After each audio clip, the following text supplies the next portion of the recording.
Good evening, everyone. So glad that you're here with me.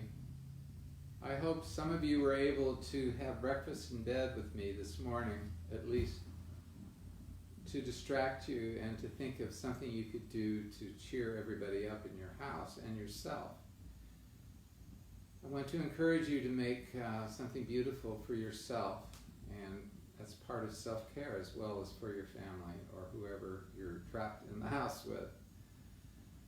As I said this morning, it's getting grimmer and grimmer, and it's really much harder to stay inside. It's only been, we're only in the third week, and I feel like it was 6 months ago that this started.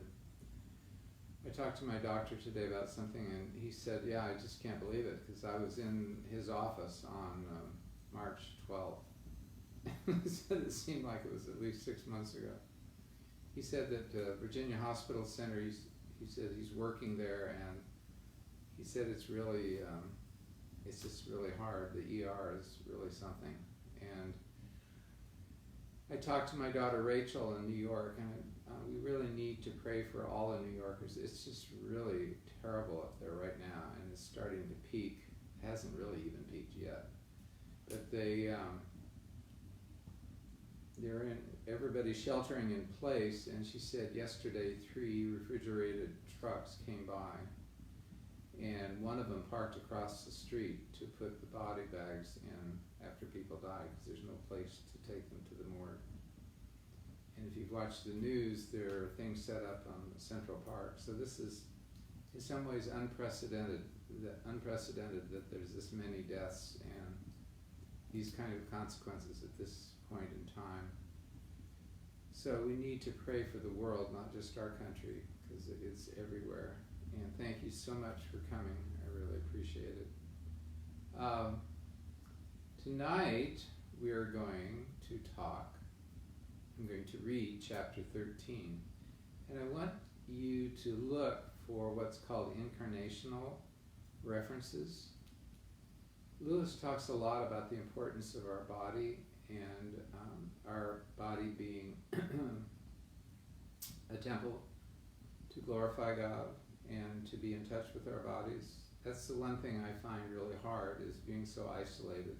It's hard for me to be in touch with my body. And I'm sure some of you also. So today we're going to talk about the deep magic from the dawn of time. Now we must get back to Edmund when he had been made to walk far further than he had ever known that anybody could walk.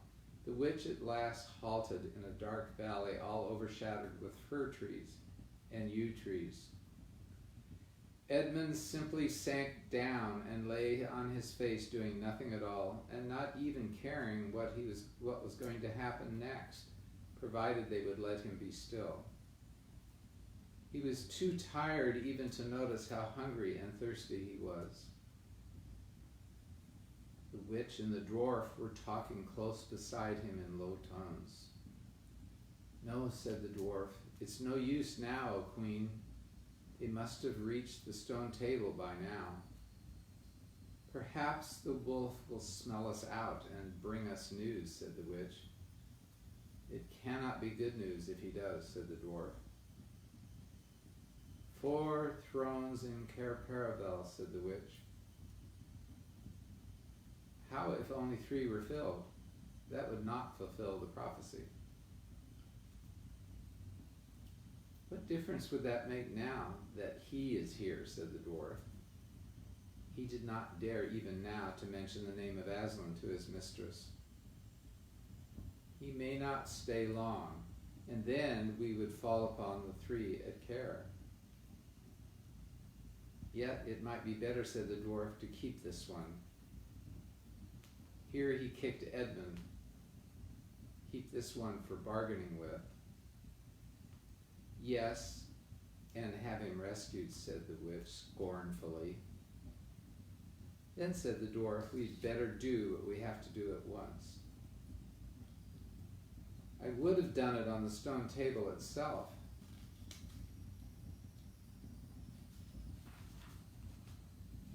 said the witch. That is the proper place. That is where it has always been done before. It will be a long time now before the stone table can again be put to its proper use, said the dwarf. True, said the witch, and then, well, I begin. At that moment, with a rush and a snarl, a wolf rushed up to them. I have seen them. They are all at the stone table with him. They have killed my captain, Malgrim. I was hidden in the thickets and saw it all. One of the sons of Adam killed him. Fly, fly. No, said the witch. There no need be no flying. Go quickly. Summon all our people to meet me here as speedily as they can. Call out the giants and the werewolves and the spirits of those trees who are on our side. Call the ghouls and the boggles and the ogres and the minotaurs. Call the cruels, the hags, the specters, and the people of the toadstools. We will fight, she said. What? Have I not still my wand? Will not their ranks turn into stone even as I come on? Be off quickly. I have a little thing to finish here while you are away. The great brute bowed its head and turned and galloped away.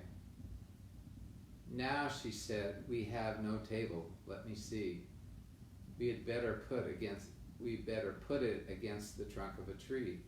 Edmund found himself roughly forced to his feet. Then the dwarf set him with his back against a tree and bound him fast to the tree. He saw the witch take off her outer mantle. Her arms were bare underneath and terribly white. Because they were so very white, he could see them, but he could not see much else. It was so dark in this valley under the dark trees. Prepare the victim, said the witch. And the dwarf undid Edmund's collar and folded back his shirt at the neck. Then he took Edmund's hair and pulled his head back so that he had to raise his chin. After that, Edmund heard a strange noise. Wuzz, wuzz, wuzz. For a moment, he couldn't think what it was.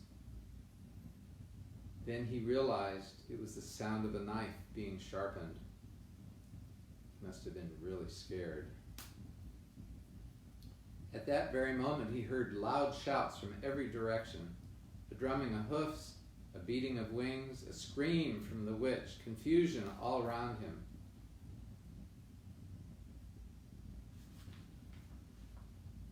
And then he found he was being untied. Strong arms were around him, and he heard a big, kind voice saying things like, "Let him lay down, give him some wine. Drink this steady now. You'll be all right in a minute." Then he heard the voices of people who were not talking to him but to one another. And they were saying things like, "Who's got the witch? I thought you had her. I didn't see her after I knocked the knife out of her hand. I was after the dwarf. Do you mean to say that she escaped? A chap can't mind everything at once. Who's that? Oh, sorry, it's only an old stump." But just at this point, Edmund went off in a dead faint.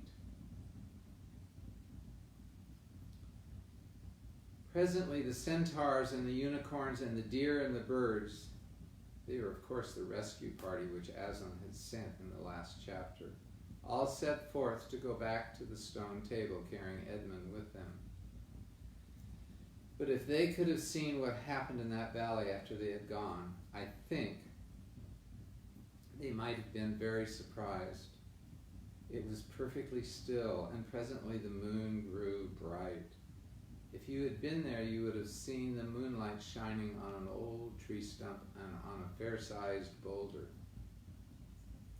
But if you had gone on looking, you would gradually have begun to think there was something odd about both the stump and the boulder. And next you would have thought that the stump did look really remarkably like a little fat man crouching on the ground. And if you had watched long enough, you would have seen the stump walk across to the boulder, and the boulder sit up and begin talking to the stump. For in reality, the stump and the boulder were simply the witch and the dwarf. For it was part of her magic that she could make things look at what they aren't. And she had the presence of mind to do so at the very moment when the knife was knocked out of her hand. She had kept hold of her wand. So it had been kept safe too. Oh, they might be in trouble. When the other children woke up the next morning, they'd been sleeping on piles of cushions in the pavilion. The first thing they heard from Mrs. Beaver was that their brother had been rescued and brought into camp late last night, and was at that very moment with Aslan. They were, I suppose they were really excited. He doesn't say so here, but I'm sure they were, because they wondered what happened to Edmund. As soon as they had all breakfasted and went out, and there they saw Aslan and Edmund walking together in the dewy grass, apart from the rest of the court. There is no need to tell you, and no one ever heard what Aslan was saying, but it was a conversation which Edmund will never forget. As the others drew nearer, Aslan turned to meet them, bringing Edmund with him. "He is your brother," he said, "and there is no need to talk about him, about what is past." Edmund shook hands with each of the others and said to each of them in turn, "I'm sorry." And everyone said, "That's all right." And then everyone wanted very hard to say something which would make it quite clear that they were all friends with him again. Something ordinary and natural. And of course, no one could think of anything in the world to say. Have you ever had that happen to you? It's when you get embarrassed. Yeah. But before they had time to feel really awkward, one of the leopards approached Aslan and said, "Sire, there is a messenger from the enemy who craves audience." "Let him approach," said Aslan. The leopard went away and soon returned leading the witch's dwarf.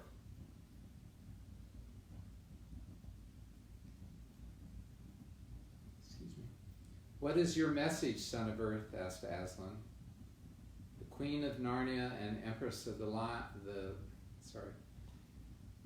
The Queen of Narnia and the Empress of the Lone Islands desires a safe conduct to come and speak with you," said the dwarf, "on a matter which is as much to you advantage as to hers." "Queen of Narnia indeed," said Mr. Beaver, of all the cheek. "Peace, Beaver," said Aslan. "All names will soon be restored to their proper owners.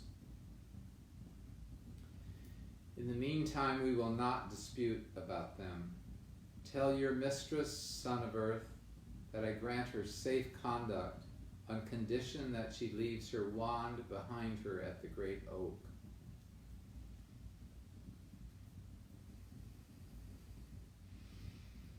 This was agreed to, and 2 lepers went back with the dwarf to see the conditions were properly carried out. "But supposing she turns the 2 leopards into stone," whispered Lucy to Peter. I think the same idea had occurred to the lepers themselves. At any rate, they walked off. As they walked off, their fur was all standing up on their backs, and their tails were bristling like a cat's when it sees a strange dog. My cat does that. "It'll be all right," whispered Peter in reply. "He wouldn't send them if it weren't." A few minutes later, the witch herself walked out onto the top of the hill and then came straight across and stood before Aslan.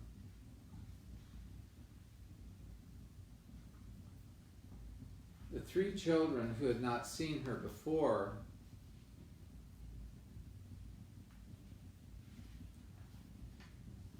felt shudders running down their backs at the sight of her face, and there were low growls among all the animals present. Though it was bright sunshine, everyone felt suddenly cold. The only two people present who seemed to be quite at their ease were Aslan and the witch herself. It was the oddest thing to see these two faces, the golden face and the dead white face, so close together. Not that the witch looked Aslan exactly in the eyes. Mrs. Beaver particularly noticed this. "You have a traitor there, Aslan," said the witch. Of course, everyone present knew that she meant Edmund. But Edmund had got past thinking about himself after all he'd been through, and after the talk he'd had that morning. He just went on looking at Aslan. It didn't seem to matter what the witch said.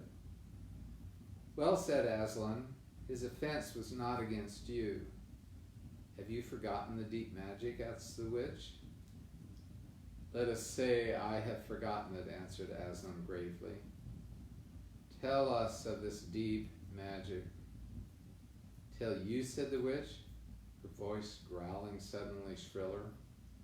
"Tell you what is written on the very tablet of stone which stands beside us? Tell you what is written in letters deep as a spear, is long on the firestones on the secret hill? Tell you what is engraved on the scepter of the emperor beyond the sea? You at least know the magic which the emperor put into Narnia at the very beginning.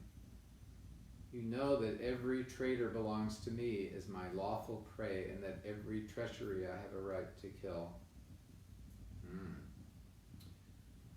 "Oh," said Mr. Beaver, "so that's how you came to imagine yourself a queen, because you were the emperor's hangman. I see." "Peace, Beaver," said Aslan with a very low growl. "And so," continued the witch, "that human creature is mine. His life is forfeit to me. His blood is my property." "Come and take it then," said the bull with the man's head in a great bellowing voice. "Fool," said the witch with a savage smile. "You are a fool." That was almost a snarl. "Do you really think your master can rob me of my rights by mere force? He knows the deep magic better than that. He knows that unless I have blood, as the law says, all Narnia will be overturned and perish in fire and water." Ooh. Let's see what happens. We're almost to the end of the chapter, and these pages keep sticking. But let's see what happens. It's very true, said Aslan. "I do not deny it." "Oh, Aslan," whispered Susan in the lion's ear, you won't, will you? Can't we do something about the deep magic? Is there something you can work against it?" "Work against the emperor's magic?" said Aslan, turning to her with something like a frown on his face. And nobody ever made that suggestion to him again.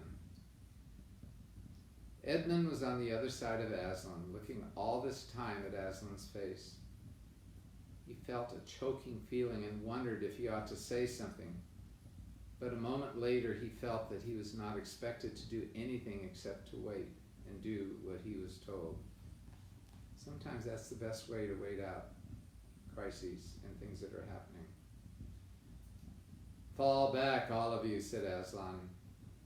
"I will talk to the witch alone." They all obeyed. It was a terrible time, this, waiting and wondering when the lion and the witch talked earnestly together in low voices. Lucy said, "Oh, Edmund," and began to cry. Peter stood with his back to the others, looking out at the distant sea. The beavers stood holding each other's paws with their heads bowed. The centaurs stamped uneasily with their hoofs, but everyone became perfectly still in the end, so that you noticed even the small sounds like a bumblebee flying past, or the birds in the forest down below them, or the wind rustling the leaves. And still the talk between Aslan and the White Witch went on. At last they heard Aslan's voice. "You can all come back," he said. "I have settled the matter. She has renounced the claim on your brother's blood." And all over the hill there was a noise as if everyone had been holding their breath and had now began breathing again, and then a murmur of talk. The witch was just turning away with a look of fierce joy in her face when she stopped and said, "But how do I know this promise will be kept?" "Ah!" roared Aslan, half rising from his throne. His great mouth opened wider and wider, and the roar grew louder and louder, and the witch, after staring for a moment with her lips wide apart, picked up her skirts and fairly ran for her life. Whoa, that's pretty exciting.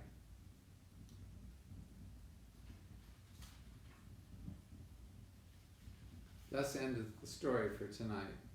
I hope you all have a wonderful evening, and you hug and pray with your children tonight, and especially remember those families who are dying alone, those persons who are dying alone, and those families who have lost them.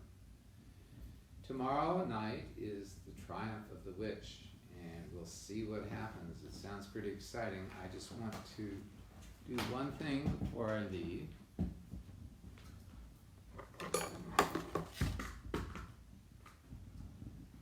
I want to wave at you again with my magic wand. I'm saying goodbye. I finally figured out what this is. It's a back scratcher. It's used to scratch your back. I think it may be from either Africa or China. So I'm not scratching my back, but I'm waving good night and goodbye, and peace be unto you. Please join us. We're now on At Home with Jerry, and you can join in there, and we post all of them on both my page and that. We're transitioning the videos over to At Home with Jerry, an at-home, a private at-home just for you. And also the readings at night will be also posted there. So we look forward to, tomorrow we have a surprise, and on Thursday even more, and on Friday something else. So I will see you soon, and God bless. Have a good night.